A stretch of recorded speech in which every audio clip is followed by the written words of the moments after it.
আজকে আমাদের electric ডাইপোলের last class. আজকে আমরা প্রথমেই দেখব থার্ড কেস, যেটা হচ্ছে একটা ডাইপোলের যে কোনো একটা পয়েন্টে যদি আমাকে ইলেকট্রিক ফিল্ড বার করতে দেয় তাহলে আমরা কি করে বার করব। দেখো, আমরা প্রথমে ডাইপোলটাকে ধরে নিচ্ছি এখানে, এই ধরো dipole minus q plus q, তাহলে ডাইপোলের ডিরেকশনটা কোন দিকে হবে? ডাইপোল মোমেন্টের এদিক থেকে এদিকে হবে। এটা হচ্ছে পি ভেক্টর।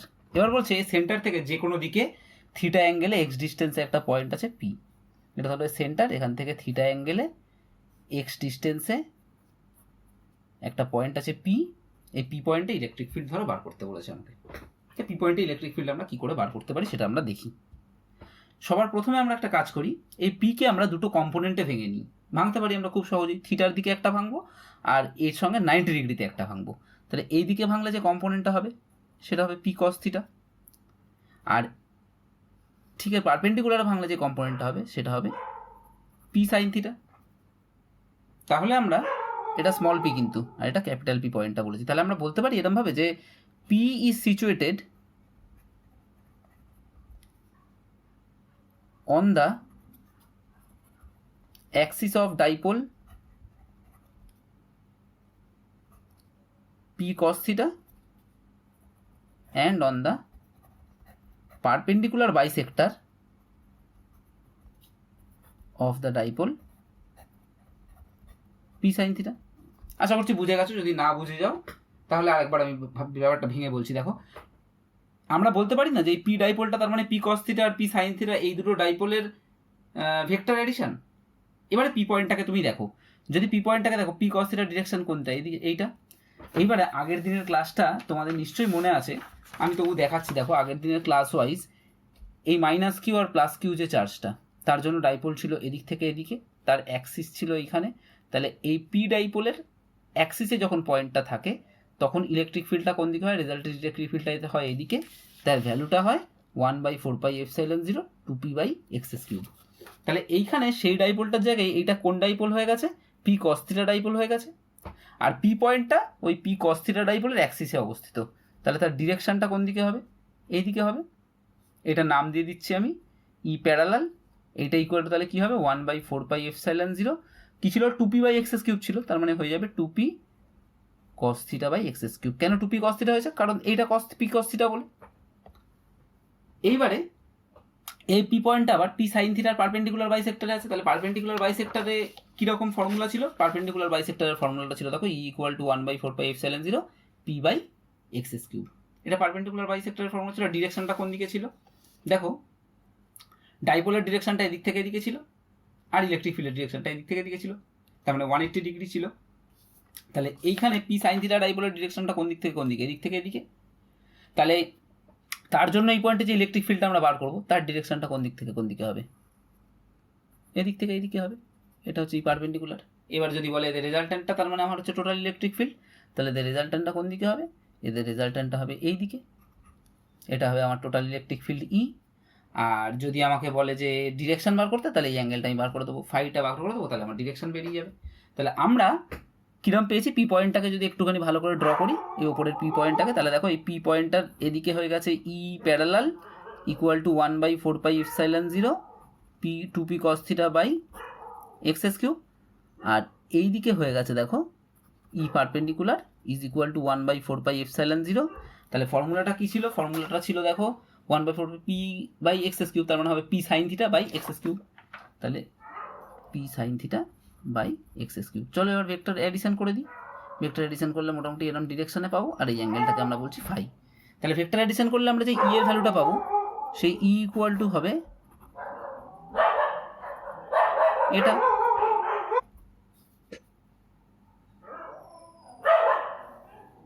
এই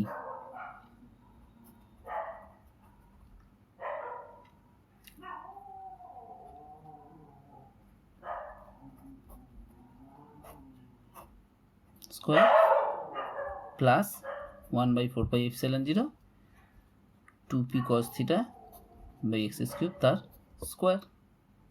এবারে এখান থেকে দেখো 1/4πε0 p/x³ বাইরে বেরিয়ে চলে আসবে। তাহলে চলে আসলো আমার 1/4πε0 x³ p বাইরে বেরিয়ে চলে আসলো। এখান থেকে দেখো আমরা পাচ্ছি কি? পি এই সাইন স্কোয়ার থিটা প্লাস 4 কস স্কোয়ার থিটা, এটা পাচ্ছি। তাহলে একটা কাজ করি, একটা কস স্কোয়ার থিটা এখান থেকে নিই, তাহলে sine square theta plus cos square theta equal to 1 হয়ে যাবে। এখানে একটা 3 কস স্কোয়ার থিটা পড়ে থাকবে, তাহলে আমরা পাবো p by 4 pi epsilon not x cube root over 1 plus 3 cos square theta, এটা আমরা পেলাম। এইবারে আমাদের এটা তাহলে জেনারেল ফর্মুলা হলো ই এর। তাহলে ই এর জেনারেল ফর্মুলা হয়ে গেল আমাদের 1 by 4 pi epsilon 0 p by x cube root over 1 plus 3 cos square theta, এটা জেনারেল ফর্মুলা হয়ে গেল ই এর। আর ডাইরেকশনটা করতে গেলে আমাকে কি করতে হবে, ডাইরেকশন করতে গেলে মানে ফাই এর ভ্যালুটা বার করতে হবে। তাহলে ফাই ইকুয়াল টু হবে, দেখো ফাই ইকুয়াল টু হবে tan inverse E perpendicular by E parallel. তাহলে phi equal to tan inverse E perpendicular by E parallel, এটা যদি আমরা করি ইজ ইকুয়াল টু আসবে, দেখো ট্যান ইনভার্স ই পারপেন্ডিকুলার মানে হচ্ছে আমার ওই 1 বাই 4 পাই এর p sine theta by x cube, তাহলে সাইন থিটা পড়ে থাকবে বাই 2 কস থিটা পড়ে থাকবে, ক্যালকুলেশনটা করে নিজেরা দেখো, is equal to tan inverse half tan theta, এটা ডিরেকশনটা হবে। তো ডিরেকশনটা নিয়ে অত মাথা কামিও না, ভ্যালুটা এখান থেকে দেখো, এটা ভ্যালুটা। এবারে যদি এখান থেকে আমাকে জেনারেল কেসে বলে, যে জেনারেল কেস থেকে যে তুমি end on position broad on position বলো, তাহলে এন্ড অন পজিশন মানে কোন পজিশনটা, এই পজিশনটা। তার মানে এইখানের এই পিটাকে ধরে আমরা এইখানে নিয়ে চলে এসেছি, তার মানে থিটার ভ্যালুটা কমিয়ে আমরা কত করে ফেলেছি, 0। তার মানে এন্ড অন পজিশনে থিটার ভ্যালু কত, অ্যাট এন্ড অন পজিশন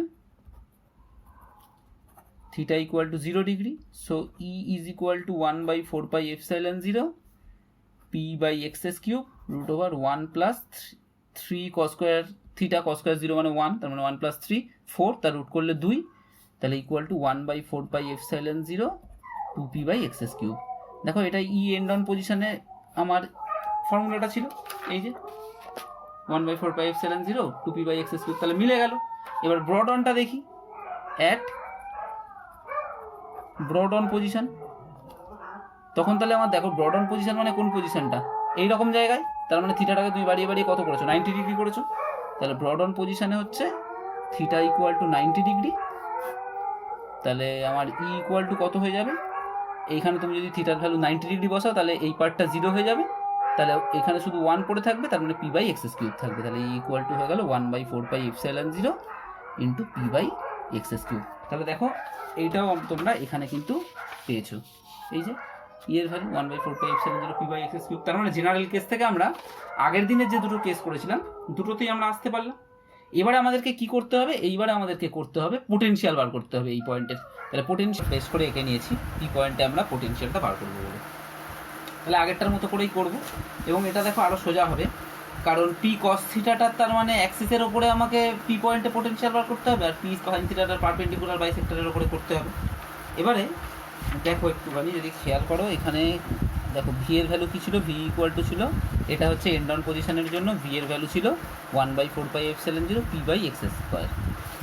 তার মানে এই ডিস্টেন্সটা তো আমার আছে এক্স, তার মানে ফর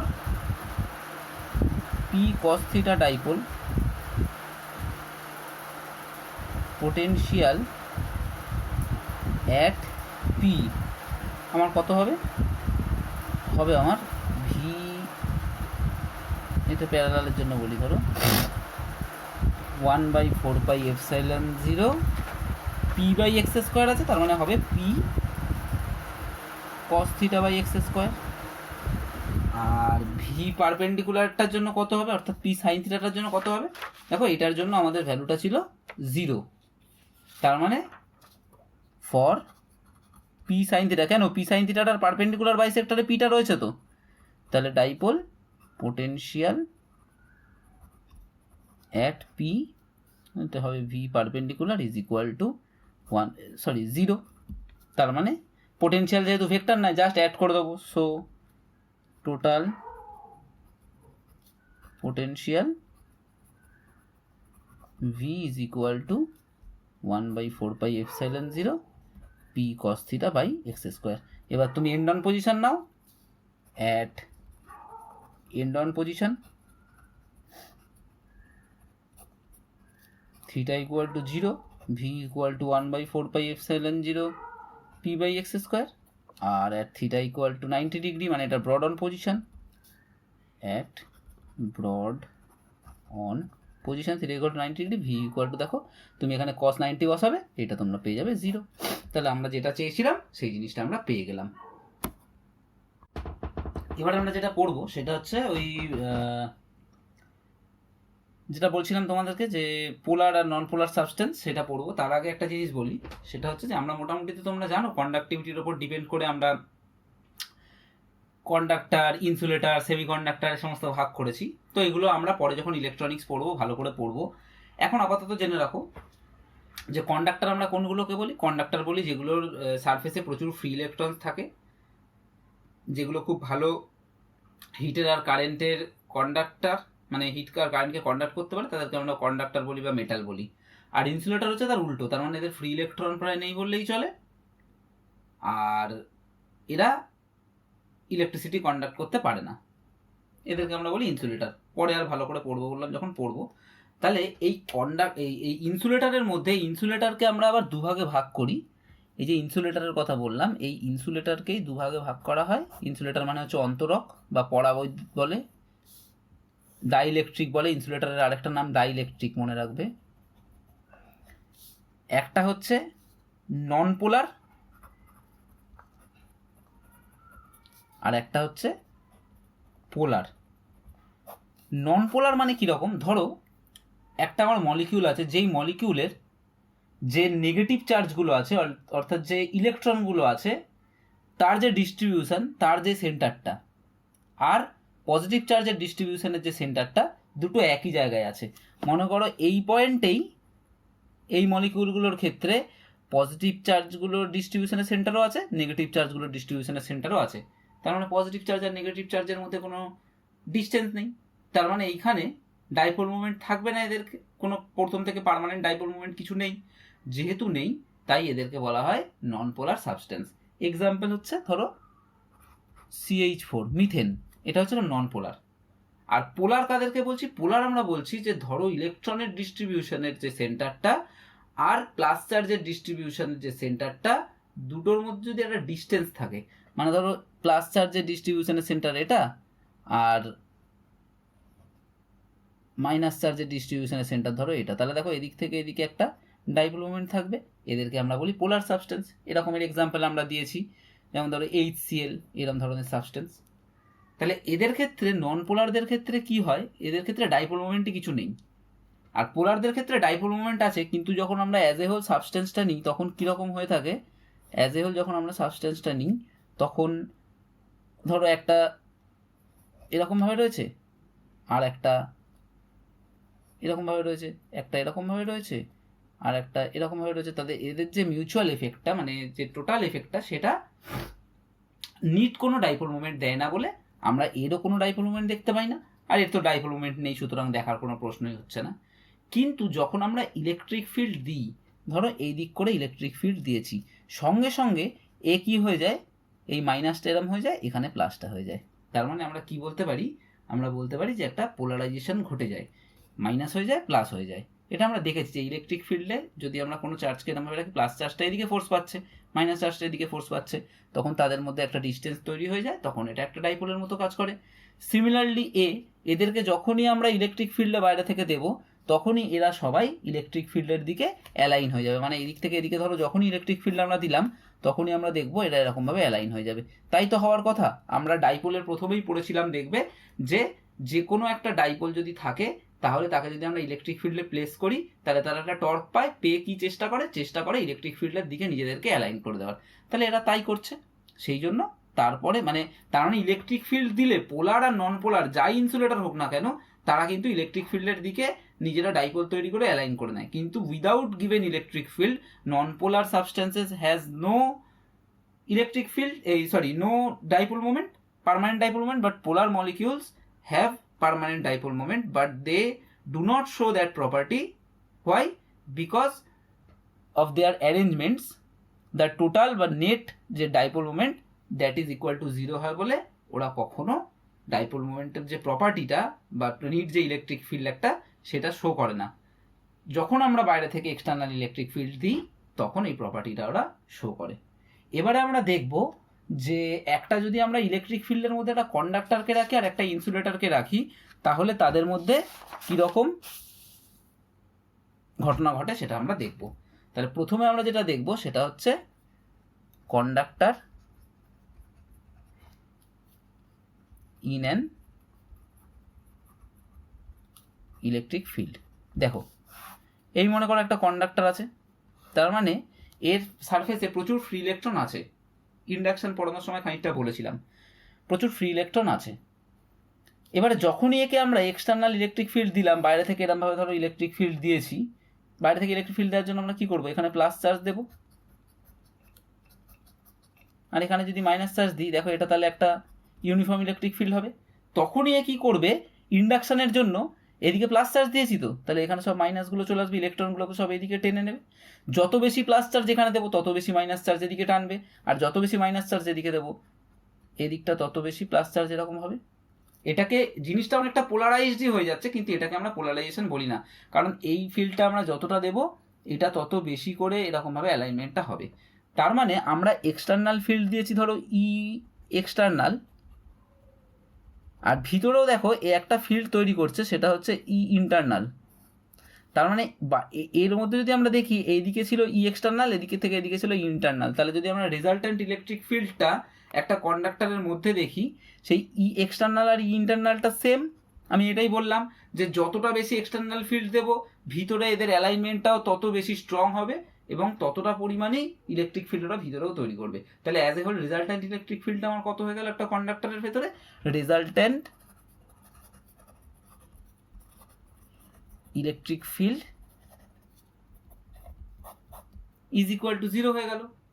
তাহলে রেজাল্ট্যান্ট ইলেকট্রিক ফিল্ড যদি আমার 0 হয়ে যায় তার মানে আমরা কি বলতে পারছি, এটা কন্ডাক্টরের ভিতরে কোনো ইলেকট্রিক ফিল্ড থাকে না। এই কথাটা আমরা খানিকটা বলেও ছিলাম, দেখবে যে কন্ডাক্টরের ভিতরে চার্জ থাকতে পারে না, তার মানে ইলেকট্রিক ফিল্ড থাকে না কোনো কন্ডাক্টরের ভিতরে, তার মানে কন্ডাক্টরের ভিতরে কোনো লাইন্স অফ ফোর্স থাকে না। এই জিনিসগুলো আমরা খেয়াল করব। এরপরে আমরা কি করব, এরপরে আমরা দেখব যে মানে ডাইইলেকট্রিকের ক্ষেত্রে যদি এই ঘটনাটাই আমরা করি তাহলে কি হয়। ডাইইলেকট্রিকের ক্ষেত্রে কিরম থাকে দেখো, এরকম যদি একটা ডাইইলেকট্রিক মেটেরিয়াল হয় তার মধ্যে ডাইপোলগুলো, এটা ডাইইলেকট্রিকের ক্ষেত্রে আমরা দেখছি ডাইপোলগুলো এরমভাবে থাকে, যেরকম ইচ্ছা এরমভাবে অ্যালাইনমেন্ট হয়ে আছে। যখনই একে ইলেকট্রিক ফিল্ড দিলাম বাইরে থেকে সঙ্গে সঙ্গে কীরকম হয়ে যায়, যখনই এদিক থেকে আমরা ইলেকট্রিক ফিল্ড দিচ্ছি এক্সটার্নাল ইলেকট্রিক ফিল্ড, সঙ্গে সঙ্গে এরা ডাইপোলগুলো নিজেদেরকে ইলেকট্রিক ফিল্ডের দিকে অ্যালাইন করে নেয়।